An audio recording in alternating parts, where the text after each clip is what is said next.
News 18 के सभी viewer को जुले और नमस्कार। इस बार की सेहत आपके प्रोग्राम में हमारे साथ doctor Tashi Tinles senior super specialist SNM hospital में तैनात है। डॉक्टर साहब से पूछेंगे कि इस विंटर में क्या क्या समस्या होते हैं, किस तरह से हम जो खासकर बुजुर्ग लोग उनको जो खांसी जुकाम आने से बचा सके। तो डॉक्टर साहब से हम तफसील में बात करेंगे। डॉक्टर साहब हमारे साथ ज्वाइन करने के बहुत बहुत शुक्रिया। हाँ, शुक्रिया गुरु साहब। तो जैसे कि आप जानते हैं, हमारे लद्दाख में जो है विंटर का सीजन बहुत ही सख्त होता है, बहुत ठंड होती है। उस हिसाब से यहाँ का प्रॉब्लम्स भी विंटर में बहुत ज़्यादा हो जाता है।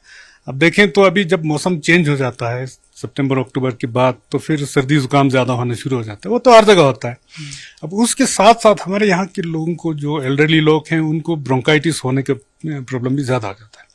अभी आज देखें तो अभी 1-2 महीने से हमारे हॉस्पिटल में क्रोनिक ब्रोंकाइटिस सीओपीडी पेशेंट से भरा हुआ है, वार्ड फुल रहता है। मतलब ये कि जो भी आपको जो वायरल सीजनल फ्लू होता है, फ्लू का कॉम्प्लिकेशन, ऐसे कॉम्प्लिकेशन किसी को न्यूमोनिया होता है, ब्रोंकाइटिस, क्रोनिक ब्रोंकाइटिस जिनको होता है, उनका एक्सरसेपेशन होना, ये बहुत ही कॉमन बात है। हाँ जी। तो अब बहुत सारे इलाके हमारे यहाँ पर ऐसा है कि डस्ट की वजह से ना, जिनको न्यूमोकोनियोसिस कहते हैं, लंग ऑलरेडी उनका कंप्रोमाइज होता है, लंग में डैमेज हो गया होता है। किसी के टीबी होने के बाद भी लंग कमजोर होता है, तो उनमें भी इन्फेक्शन होने के चांस रहता है। या किसी को बहुत ज्यादा सीवियर काइंड ऑफ न्यूमोनिया कभी हो गया होगा, चाइल्डहुड में हो गया होगा, तो उनकी को भी ये प्रॉब्लम ज्यादा हो जाता है, यानी लंग में इन्फेक्शन होना। हाँ जी, तो ये सीजन के हिसाब से होता है। डॉक्टर साहब, जिनको जो कोरोना वायरस हुआ, उनको भी जो काफी सीरियस में आईसीयू में भी एडमिट रहा काफी लोग, तो उनके लिए बोला जाता है कि उनको बहुत ध्यान रखना पड़ता है, क्योंकि उनके लंग्स पे ऑलरेडी इफेक्ट हो चुका है, तो उन पे बहुत ध्यान रखना पड़ता है। ये आपने बहुत अच्छा क्वेश्चन किया, क्योंकि कोरोना हमने देखा है, कोरोना में क्या हुआ, लंग बहुत ज्यादा डैमेज हो जाते हैं। तो बहुत सारे ऐसे लंग की वजह से न्यूमोनिया होके लोग डेथ हो गए। तो लकीली हमें अभी देखने को ये मिलता है कि जो ज्यादातर कोरोना जो इन्फेक्टेड पेशेंट जिनको हो गया था, जिनको काफी सीवियर बीमारी भी हो गई, उनका लंग काफी रिकवरी कर चुका होता है। तो बहुत कम लोग हैं जिनको कोरोना की वजह से जो क्रोनिक ब्रोंकाइटिस सीओपीडी टाइप का लंग कंप्रोमाइज होता है, ऐसे बहुत कम है। तो लकीली कोरोना पर से लंग को परमानेंट डैमेज इतना नहीं हुआ है। अब कोरोना एक बार हो गया तो उसमें कॉम्प्लिकेशन होने की वजह से उसमें इन्फेक्शन भी हो गया, तो ऐसे वजह से कुछ हद तक कोरोना की वजह से भी कंप्रोमाइज होता है। हाँ जी। डॉक्टर साहब, तो उन पेशेंट को किन किन बातों का ध्यान रखना पड़ता है, खासकर विंटर के मौसम में? अब ऐसा है, प्रिवेंशन सबसे जरूरी है ना जी। तो अब किसी को सर्दी जुकाम होता है तो वो हल्के में ना लें, उनको कॉम्प्लिकेशन सीवियर हो सकता है। तो उनके लिए एक्चुअली हमें प्रिवेंशन के लिए भी कुछ मेजर्स होता है। एक तो सर्दी जुकाम का टाइम पे इलाज करना, ये तो हुई। उसके अलावा फ्लू के लिए वैक्सीन होता है। हम जिनको ज्यादा 2-3 बार ब्रोंकाइटिस का अटैक हो गया, उनको हम फ्लू वैक्सीन देते हैं, जिनको इन्फ्लुएंजा ना हो, वायरल इन्फेक्शन ना हो।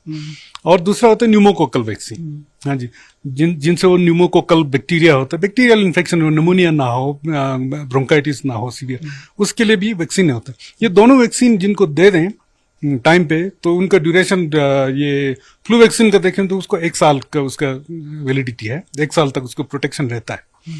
तो न्यूमोकोकल का 5 साल तक प्रोटेक्शन रहता है, तो 5 साल के बाद रिपीट कर सकते हैं, तो उससे एक अच्छा प्रोटेक्शन मिलता है। हाँ जी।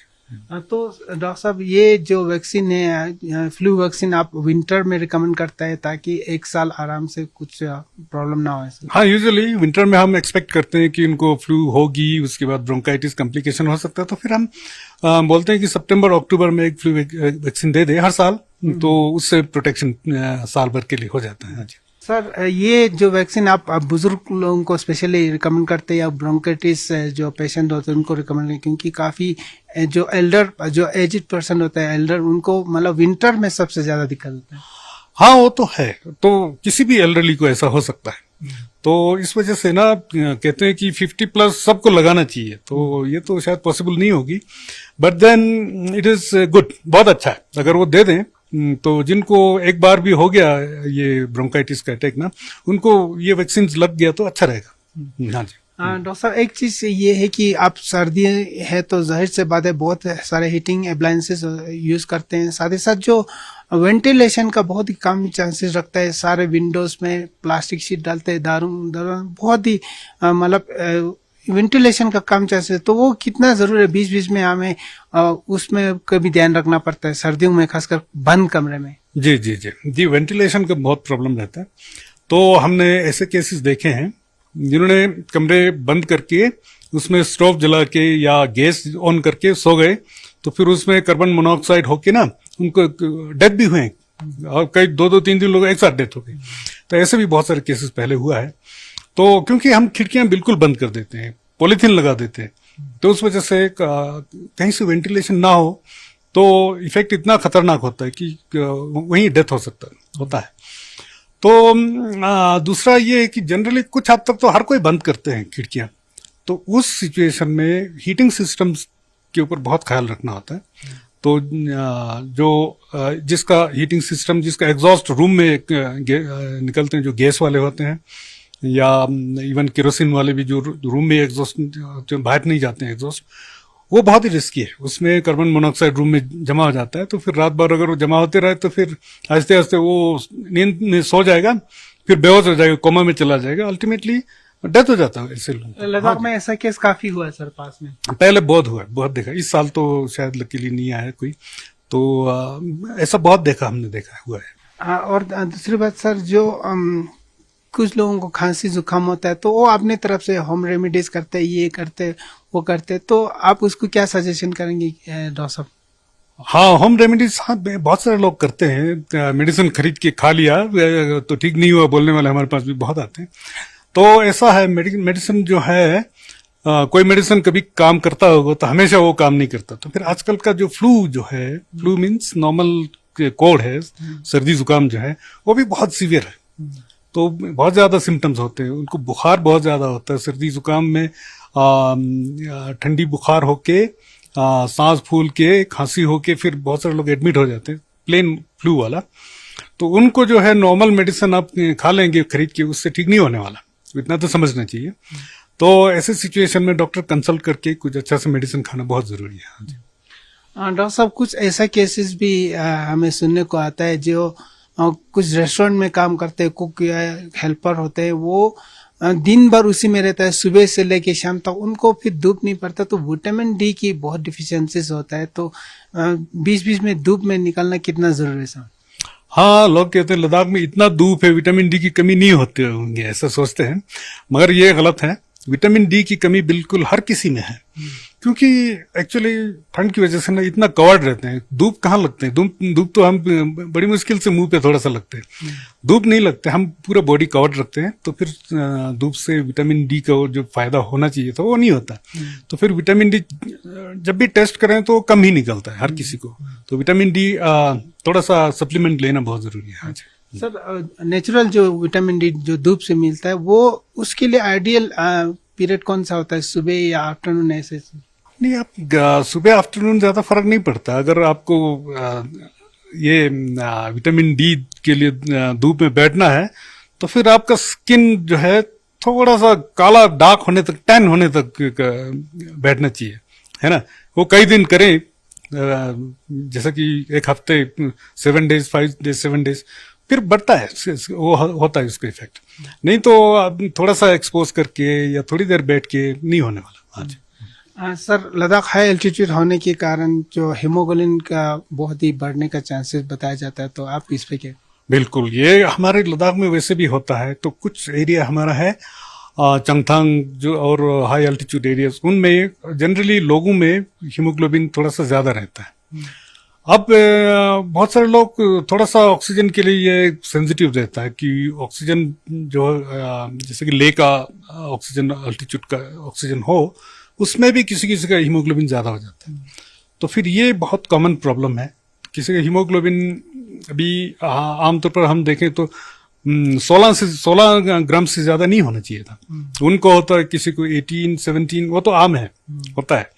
तो फिर अब किसी को 20 हो गया, 20 के ऊपर हो गया, फिर उसको तो तकलीफ होने लगता है, सर दर्द होने लगता है, बीपी बढ़ने लगता है, सांस फूलने लगता है। तो फिर उनका ब्लड डोनेट कराना पड़ता है, या फ्लीबोटोमी कहते हैं, ब्लड निकाल के टाइम पे निकालना पड़ता है। सब जो विंटर में लद्दाख में काफी टूरिस्ट भी आता है, तो उनको सर्दियों में खासकर क्योंकि ऑक्सीजन की मात्रा भी बहुत रिड्यूस हो जाता है, तो क्या क्या उनको ध्यान में रखना पड़ेगा सर, जो टूरिस्ट बाहर से आएंगे? हाँ जी, टूरिस्ट का तो जनरली हम इंस्ट्रक्शन उनको देते हैं थोड़ा सा वहाँ से आके रेस्ट करने का, उसके लिए थोड़ा सा ये डायमोक्स की मेडिसिन लेने का, ऐसा इंस्ट्रक्शन देते हैं। तो विंटर में और भी ज़्यादा ज़रूरी है, और थोड़ा सा हाइट पर जाना है तो उनके लिए तो बहुत ही ज़रूरी है कि थोड़ा सा ऐसे प्रिकॉशन ले लें। सबसे ज़रूरी है कि रेस्ट लेना। हाँ जी, एक दिन का रेस्ट भी काफ़ी नहीं होता, आप 2-3 दिन रेस्ट लें, थोड़ा सा एडजस्ट हो जाए, फिर बाहर निकलें तो फिर सेफ रहता है। हाँ जी। और डॉक्टर साहब, जो एसपी होता है हमारा ऑक्सीजन लेवल, वो मतलब कितना तक हम उसको सहन सकते हैं? उसके बाद अगर हॉस्पिटल में जाने का वहाँ सोच सकते हैं किसी के पास अपना जो ऑक्सीजन लेवल नापने का जो मशीन है? हाँ, ऑक्सीजन मेजर करना बहुत ही ईजी है ना। पल्स ऑक्सीमीटर हर किसी के पास होता है, हर घर में होता है। कहीं भी ऑक्सीजन चेक करना एक अच्छा सा मशीन लेके, तो उसमें जैसे कि 85 तो कट ऑफ है, बॉर्डर लाइन है। 85 से नीचे आने लगा तो फिर अलर्ट होना चाहिए, है ना, तो प्रॉब्लम हो सकता है। 80 पहुंचेंगे, 80 के नीचे जाएंगे तो ऑक्सीजन देना पड़ता है उनको थोड़ा सा इनहेलेशन। हाँ जी, तो हम उस हिसाब से चलते हैं, क्योंकि 85 के ऊपर रहना चाहिए किसी भी तरह। तो अब कोई सी लेवल वाला होगा, उसका 85 बोले तो फिर रोंगटे खड़ा हो जाता है, ओहो 85 तो हमारे लिए 85 बहुत ही नॉर्मल है, 85 चल जाता है। और एक्चुअली नॉर्मल तो नहीं है, क्योंकि उसी का इफेक्ट जो है, जो ऑक्सीजन हमारा SpO2 कम रहता है, उसका इफेक्ट ब्लड को पता चलता है कि ब्लड में ऑक्सीजन कम है, तो फिर वो हीमोग्लोबिन बढ़ा देता है। तो उस हीमोग्लोबिन बढ़ने का कारण तो वही है, ऑक्सीजन कम होना। तो जनरली हम 85 को मान के चलते हैं। 85 से नीचे होगा तो फिर प्रिकॉशन लेना चाहिए। हाँ जी। सर, जो आम जो है जो पेशेंट, उनको जो अब आम पब्लिक में बात कर रहा हूँ, जनरली आइडियल स्लीप पे जो कितना जरूरी होता है, क्योंकि कभी लोग कम सोते हैं, कभी लोग ज्यादा हो सोते हैं। हाँ जी, हाई एल्टीट्यूड का एक प्रॉब्लम है स्लीप, नींद कम आना, ये भी एक प्रॉब्लम होता है हाई एल्टीट्यूड में। उसका रीजन भी वही है, ऑक्सीजन ड्रॉप हो जाता है तो फिर बॉडी थोड़ा सा अलार्म बजने लगता है कि ठीक नहीं है कुछ, क्योंकि नींद में ना हमारा रेस्पिरेशन स्लो हो जाता है, हमारा सांस नींद में कम चलने लगता है, स्लो चलने लगता है। ऑक्सीजन नॉर्मली आप एक नॉर्मल आदमी का भी अगर जागते हुए ऑक्सीजन ले लें, नींद में एक ले लें, तो नींद वाला कम ही होगा, है ना। तो फिर उसका इफेक्ट जो नीचे से जो आते हैं उनके ऊपर बहुत ज्यादा होता है, रात में ऑक्सीजन ड्रॉप हो जाता है उनका, तो उनके लिए प्रिकॉशन लेना बहुत जरूरी है। तो फिर नींद नॉर्मली आप कहीं भी हो 6 से 7 घंटा सोना चाहिए। हाँ जी, 6 घंटे से कम नहीं, 7 घंटे से ऊपर नहीं, तो फिर ठीक रहता है, हेल्दी रहता है। हाँ जी। डॉक्टर साहब, एक तो जो विंटर में फ्लू होता है, वो जो स्प्रेड होने का, इन्फेक्शन होने का कितना चांसेस रहता है आज अगल बगल में या किसी और को, तो उसको किस तरह से एहतियात बरतना? फ्लू तो वही हमने बहुत कुछ सीखा है कोरोना से, किस तरह से ये वायरल इन्फेक्शन फैलता है, क्योंकि फ्लू इन्फ्लुएंजा कहते हैं, इन्फ्लुएंजा वाला वायरस जो है वो चेंज होते रहता है हर साल। तो फिर आप वैक्सीन भी जो आते हैं वो अपडेटेड वैक्सीन आते हैं, जो फिर लेटेस्ट क्या चल रहा है वायरस, उसके हिसाब से वैक्सीन भी हर साल नया बनाते हैं। उनका वैक्सीन का जो वायरस का कंपोजिशन होता है वैक्सीन में, वो अलग होता है हर साल, क्या अभी चल रहा है उसके हिसाब से चलना चाहिए, तो इसलिए हर साल देना पड़ता है वैक्सीन। अब है ये वायरस जो है जैसे चेंज होते हैं, तो कभी कभी थोड़ा सा ये विरुलेंट टाइप का ना, स्ट्रॉन्ग टाइप का बनते हैं, कभी माइल्ड सा बनते हैं, तो फिर साल में 2-3 बार इन्फेक्शन, ये फ्लू वाला इन्फेक्शन, सर्दी जुकाम तो सबको होना है, उसमें कभी कोई हल्का होता है, कोई सीवियर होता है। तो वही उसी फ्लू वैक्सीन क्या कहते हैं, फ्लू वायरस में भी कभी कभी बहुत सीवियर होता है। तो फिर इन्फ्लुएंजा का जो एपिडेमिक कई बार हिस्ट्री में हुआ है, तो ये चीजें वो नॉर्मल वाला फ्लू वाला वायरस ही है, उससे जो है सिम्टम्स ज्यादा हो गया कोरोना की तरह, तो फिर एपिडेमिक हो गया। तो ये चलते रहता है, फ्लू का वायरस चेंज होते रहता है। हाँ जी।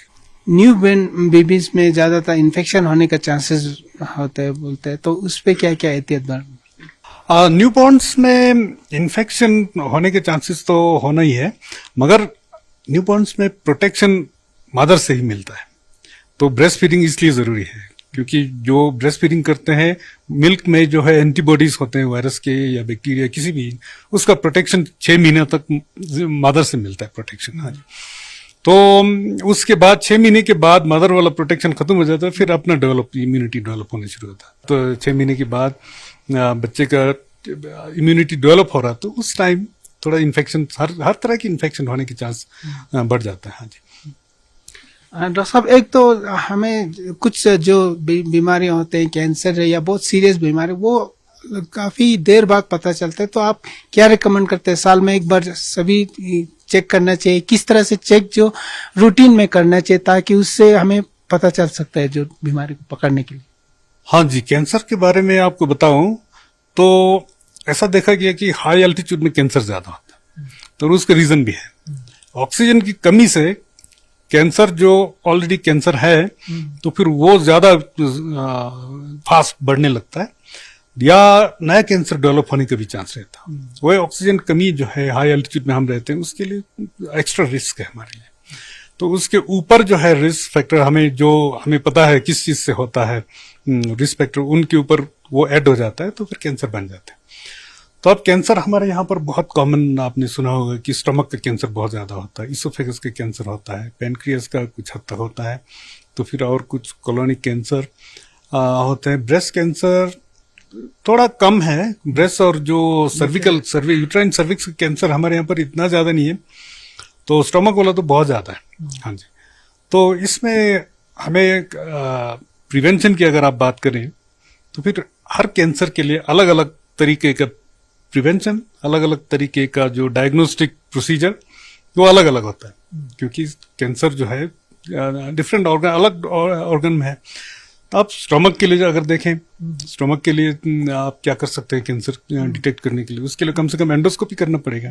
हाँ जी, एंडोस्कोपी, आप नॉर्मल वाला एंडोस्कोपी कराएं तो उसमें भी बहुत ही अर्ली स्टेज में डायग्नोस नहीं होता, ये बड़ा प्रॉब्लम होता है, क्योंकि एंडोस्कोपी में जब डायग्नोस होता है वो काफी बढ़ चुका होता है। तो फिर लेट डायग्नोस होने का फायदा नहीं है, उसको क्योर नहीं कर सकते लेट डायग्नोस वाला। अर्ली डायग्नोस हो गया तो फायदा है, वो क्योर कर सकता है। हाँ जी। तो उसमें अर्ली डायग्नोस हो गया तो उसको हम सर्जरी कर सकते हैं, ऑपरेट करके कर सकते हैं, कीमोथेरेपी देंगे, कुछ भी ट्रीटमेंट देंगे, वो देखें। अर्ली वाला स्टेज 1, 2 कैंसर, हर स्टेज में हर तरह के कैंसर का क्योर होता है। स्टेज 3, 4 जब एडवांस्ड होता है उनको क्योर नहीं होता। तो सब तो आप रिकमेंड करते हैं कि इस साल में एक बार कम से कम जो LFT बोलते हैं, क्या बोलते हैं, जो उनके फंक्शन को चेक किया जाए, या स्टमक के कैंसर की, ये सबको टाइमली एक बार चेक करने से पकड़ भी सकते हैं? हाँ, अब हमें उसके लिए ना सारा पॉपुलेशन को ये सब टेस्ट तो नहीं करा सकते, तो उसमें हमें रिस्क ग्रुप्स आइडेंटिफाई करना होता है, किन ग्रुप में, कौन से ग्रुप में ज्यादा चांसेस है कैंसर होने का। अगर वो रिस्क ग्रुप हमें पता चल गया तो फिर उसमें हमें ये टेस्ट अप्लाई करें तो फायदा होता। जैसा कि लीवर का रिस्क फैक्टर कैंसर होने का ज्यादा चांस किसको है ना? तो किसी को लीवर का पहले से प्रॉब्लम होगा, या हेपेटाइटिस बी होगा, हेपेटाइटिस सी होगा, या अल्कोहलिक होगा, जो सिरोसिस ऑलरेडी हो गया होगा, तो उनमें कैंसर होने के ज्यादा चांसेस रहते हैं। उनको लेके हम अल्ट्रासाउंड करें या कंट्रास्ट सीटी करें तो उनमें टाइम पे एक डिटेक्ट होने के चांसेस ज्यादा रहता है, क्योंकि उनमें कैंसर के चांसेस ज्यादा होता है। या कोई रिस्क ग्रुप आप ले लें, स्टोमक का भी, H. पाइलोरी का हम टेस्ट नॉर्मल एंडोस्कोपी में करते हैं, तो उनमें भी अब हमारे पास एक मशीन हमने रिक्वेस्ट करके रखा है, अगर वो आ जाए तो एंडोस्कोपिक अल्ट्रासाउंड, एंडोस्कोप के टाइम पे हम अल्ट्रासाउंड भी कर देते हैं स्टोमक वॉल्स के लिए। अगर उसमें देखा गया कि अल्ट्रासाउंड में अर्ली स्टेज में पता चलता है, तो फिर उस टाइम अर्ली स्टेज में ये डायग्नोस कंफर्म होता है, तो फिर एक तो हम देख सकते हैं एंडोस्कोपी में अल्ट्रासाउंड करके, अल्ट्रासाउंड में कोई डाउटफुल एरिया होगा तो वहां से हम टेस्ट लेंगे, टेस्ट लेके टेस्ट में अगर कंफर्म होता है ये कैंसर है तो बहुत ही अर्ली स्टेज में उसका इलाज हो सकता है। तो ये बहुत फायदा होने वाले फ्यूचर में। आज सर, लास्ट में आप लोगों से कुछ अपील करना चाहेंगे विंटर में, ताकि सभी लोग हेल्थी रहे, कोई फ्लू से बचा जा सके, या कोई भी और भी विंटर में जो प्रॉब्लम्स होते हैं? अब विंटर में फ्लू से प्रिवेंट करके रखना, प्रिकॉशन लेना, जैसे कि हमने बताया, तो फिर वो तो सबके लिए जरूरी है। अब जो एल्डरली लोग हैं उनके लिए तो स्पेशल प्रिकॉशन लेना चाहिए, टाइम पे इलाज कराना चाहिए, वो है। दूसरा, हमारे यहाँ पर विंटर में वही जो इंडिविजुअल एक दो किसी कमरे में रहते हैं सेपरेटली ना, उनको बहुत प्रिकॉशन लेना होता है। यहाँ पर हमें देखा गया कि रूम बंद करके गैस ऑन करके रात को सो गया, खासकर दारू पी के उनको होश नहीं होता गैस ऑन है कि ऑफ है, वो सो गया तो फिर सुबह तक उनका बड़ा मुश्किल होता है। तो फिर जो है ड्रिंकिंग का प्रॉब्लम और भी है, क्योंकि ड्रिंकिंग करके होश नहीं होता, वो घर नहीं पहुंचता, कहीं स्ट्रीट में सो जाते हैं, तो फिर ठंडी से हाइपोथर्मिया होकर डेथ्स हुई बहुत, ऐसा भी हुआ है। हाँ जी, तो इन चीजों से प्रिकॉशन लेना पड़ेगा। डॉक्टर साहब, एक क्वेश्चन और है कि जो विंटर में कहीं कोई फंस जाता है, फ्रॉस्ट बाइट भी होता है, स्नो बाइट, इस पे इसको किस तरह से पेशेंट को ध्यान रखना पड़ता है, इससे कैसे? हाँ, फ्रॉस्ट बाइट, अब कोई बहुत ज्यादा कोल्ड एक्सपोजर हो गया तो फिर फ्रॉस्ट बाइट होने के चांस। फ्रॉस्ट बाइट तो हाथ में और पाँव में होता है ना। हाथ पाँव में जो बच्चों को ज्यादा माइल्ड सा जो होता है, जिसको चिलब्लेंस कहते हैं, अगर थोड़ा सा खुजली होता होगा उंगलियों में या टोज में, तो थोड़ा सा सूजन हो गया होगा, रेड जैसा हो गया होगा, ब्लूइश रेड, तो फिर समझ लीजिए कि जो माइल्ड वाला कोड इंजरी हो गया, चिलब्लेंस। तो कई लोगों को ऐसा होता है कि हाथ पाँव में जो ब्लड सर्कुलेशन कम हो जाता है, किसी का टेंडेंसी, कोल्ड सेंसिटिविटी है ना, कोल्ड जब सेंसिटिव होगा किसी का हाथ पाँव, तो फिर हाथ में बहुत ज्यादा ठंडी लगना और ये ब्लू हो जाना फिंगर्स। तो उन लोगों के लिए कुछ मेडिसिन ले, कुछ क्रीम होता है वो ले लें तो फायदा रहता है, क्योंकि और उन्हीं ग्रुप में जब कोल्ड ज्यादा एक्सपोजर हो जाएगा तो उनको ये फ्रॉस्ट बाइट होने का ज्यादा चांस रहता है। फ्रॉस्ट बाइट तो सीवियर होता है, उसके लिए तो पूरा उंगली सूख जाते हैं, तो उसमें तो उंगली काटना पड़ता है। तो उससे प्रिवेंशन के लिए जरूरी है कि गर्म करके रखना। अगर किसी का हाथ पाँव ऐसे ब्लड ठंडा, ज्यादा ठंडा रहता है और ब्लू हो जाता है, तो फिर उनके लिए मेडिसिन थोड़ा सा ले ले तो फायदा रहता है। हाँ जी, बहुत बहुत धन्यवाद सर। तो ये थे फिजिशियन स्पेशलिस्ट डॉक्टर ट्रेसी टिनले, जिन्होंने हमें बताया कि विंटर में किस तरह से अपने आप को बचाव रखना है। कैमरामैन सनम चिन के साथ न्यूज़ 18 के लिए मुरूप सांजन।